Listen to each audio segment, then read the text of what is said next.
아침 말씀. 오늘 본문 말씀은 창세기 35장 16절에서 29절입니다.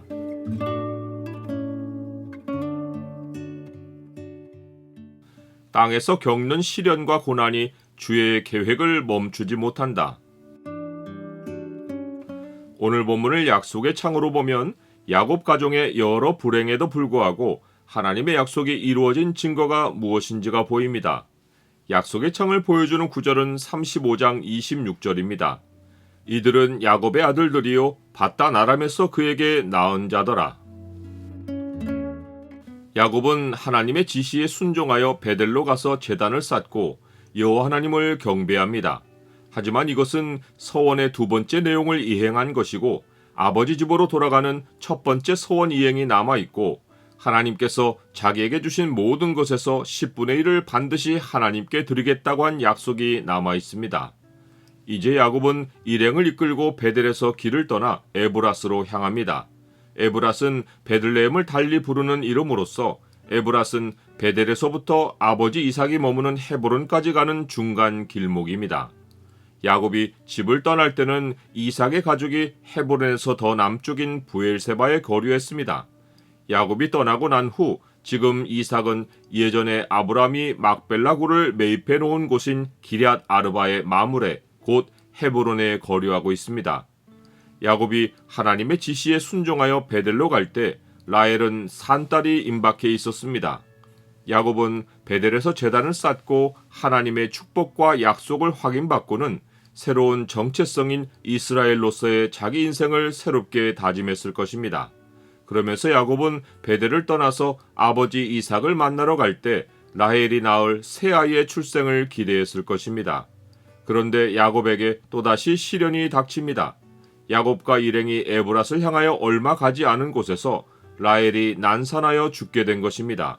라헬은 혼이 떠나려 할 때 아들의 이름을 나의 슬픔의 아들이라는 뜻의 베노니라고 부릅니다.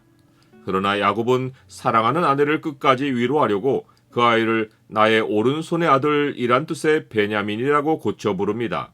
이는 죽어가는 라헬 앞에서 이 아이를 자기의 오른손으로 보호하고 사랑할 것을 라헬에게 다짐하여 준 것입니다. 야곱이 가장 사랑했던 아내 라헬은 그토록 바라던 둘째 아들을 낳고 눈을 감습니다. 뒤에 야곱의 12아들의 이름이 소개될 때 이들이 모두 밧단 아람에서 야곱에게 낳은 자들로 소개된 것은 라헬이 낳은 베냐민이 밧단 아람에서 돌아오는 길에 아직은 이삭의 집에 도달하지 못하고 여정에서 낳은 아들이기 때문입니다. 야곱의 슬픔이 채 가시기도 전에 그에게 또 다른 비극이 발생합니다. 그것은 이스라엘이 다시 길을 떠나 에델 망대를 지나 장막을 치고 그 땅에 거주할 때 야곱의 장자인 르우벤이 라헬의 여종이자 자기의 서모인 빌하와 동침한 것입니다. 그의 의도는 기록되어 있지 않지만 아마도 라헬이 죽은 후에 라헬의 여종이 아버지의 아내 자리를 차지하지 못하게 만들고 대신에 자기 어머니 레아가 아버지의 사랑을 얻도록 하려 한 것입니다.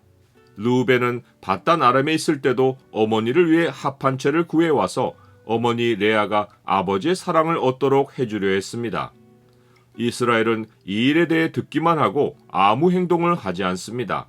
이스라엘의 침묵 속에서 사랑하는 아내 라헬을 잃은 그의 소리 없는 슬픔을 느낄 수 있을 뿐만 아니라 라헬을 편애한 것으로 인하여 아들 르우벤이 서모와 동침하는 비극이 생긴 것에 대해 자기의 과거를 돌아보고 처절하게 후회하고 절규하는 소리를 들을 수 있습니다. 하지만 이 일로 인하여 야곱이 라헬을 사랑하는 일을 멈춘 것은 아닙니다. 역대상 기록을 보면 장자의 명분은 라헬이 낳은 요셉에게 주어집니다. 이스라엘이 아버지 이삭에게로 돌아가는 짧은 여정에도 두 번의 비극이 일어났지만 그 일들이 하나님의 계획을 멈추지 못합니다.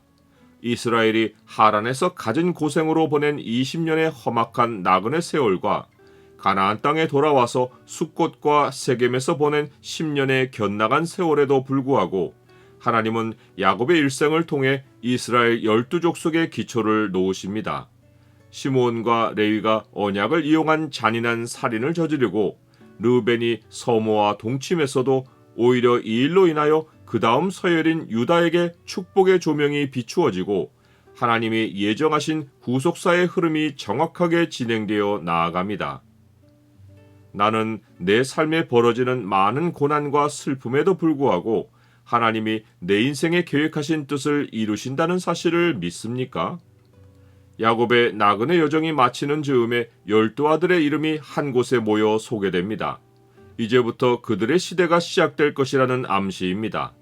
마침내 야곱은 그의 아버지 이삭에게 이르고 이삭은 오랜 세월 떠나있던 아들의 얼굴을 다시 보고는 기운이 다하여 죽어 자기 열조에게로 돌아갑니다. 에서와 야곱이 함께 아버지를 장사함으로써 그들의 시대는 역사 무대의 중심을 떠나고 요셉이 서서히 역사 무대에 나타날 일이 준비됩니다. 한 세대는 가고 한 세대는 오되 땅은 영원히 있도다.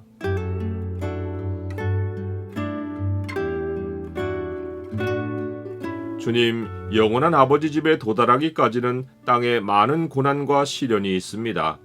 저의 잘못으로 인해서 겪기도 하고 복음 때문에 이유 없이 겪기도 합니다. 하지만 어려움 중에도 주의 뜻이 이루어지고 있으니 감사하고 살게 하옵소서. 예수 그리스도 이름으로 기도드립니다. 아멘.